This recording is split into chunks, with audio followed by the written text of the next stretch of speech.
સંત માથીના શુભ સંદેશમાંથી પાઠ અધ્યાય 10 કલમ 16 થી 23।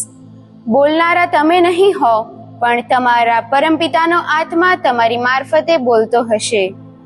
ઈસુએ 12 શિષ્યોને કહ્યું, ખ્યાલ રાખજો, હું તમને વરુઓની વચ્ચે ઘેટાની જેમ મોકલું છું, એટલે સાપના જેવા સાવધ અને પારેવા જેવા ભોળા રહેજો।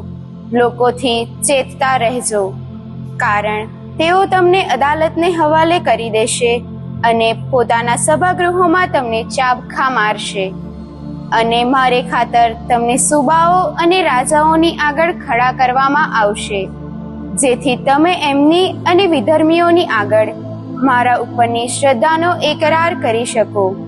પણ તમને ગિરફ્તાર કરે ત્યારે તમારે કેમ બોલવું અને શું બોલવું એની ચિંતા કરશો નહીં, કારણ શું બોલવું એ તમને તે સમયે સુજાડવામાં આવશે।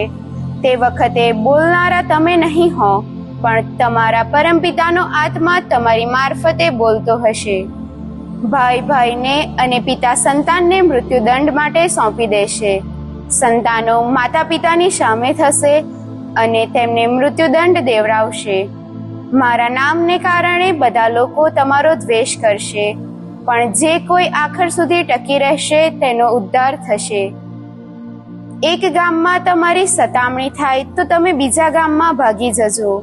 હું તમને ખાતરીથી કહું છું કે તમે ઇઝરાયલના બધા ગામો ફરી વળો તે પહેલા તો માનવ પુત્રનું આગમન થઈ ચૂક્યું હશે। આ પ્રભુની વાણી છે।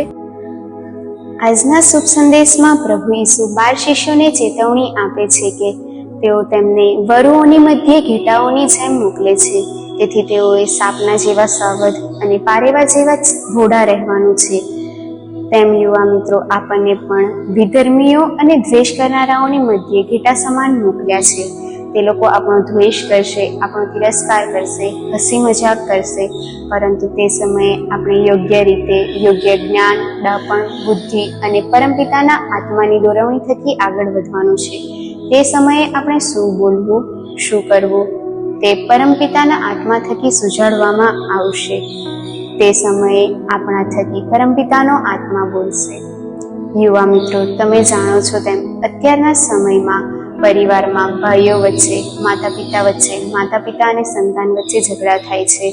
માતા પિતાનું અપમાન કરવામાં આવે છે, તેમને તરછોડી દેવામાં આવે છે। તેમ લોકો દ્વારા પણ આપણો દ્વેષ કરવામાં આવશે, આપણો તિરસ્કાર કરવામાં આવશે, આપણને પણ તરછોડી દેવામાં આવશે।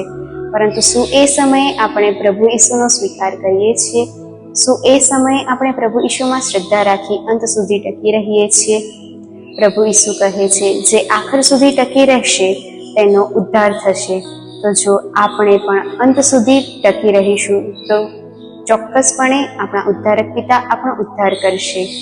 તો ચાલો આપણે સૌ પ્રભુ ઈસુએ સોંપેલું કામ પૂરી શ્રદ્ધાથી પ્રભુ ઈસુનો સ્વીકાર કરી પૂરું કરીએ અને પ્રભુ ઈસુમાં આપણી શ્રદ્ધા મજબૂત અને દ્રઢ બનાવીએ। જય ઈસુ।